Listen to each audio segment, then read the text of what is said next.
Welcome to the Tech Egg. Don't get scrambled. Enjoy the video. In this video, I will show how to make churro bread full guide.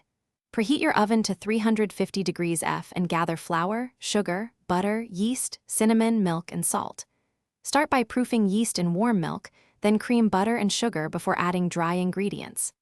Knead until smooth, let it rise until doubled. Shape into twists, brush with butter, bake, and finish by rolling in cinnamon sugar for a crisp crust. Begin by proofing yeast in warm milk and a pinch of sugar until bubbly. Cream butter and sugar separately, then combine with flour, salt, and eggs for a cohesive dough.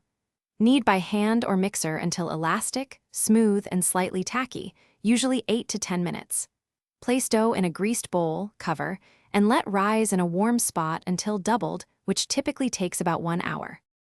After the first rise, punch down dough and divide into equal pieces for shaping. Roll each piece into ropes and twist or braid to mimic churros, then place on a lined tray for a short second proof.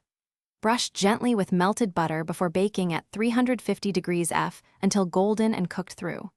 Once out of the oven, immediately roll in a cinnamon sugar mix for that signature sweet, crunchy exterior. Thanks for watching. Consider subscribing if I helped unscramble your problems.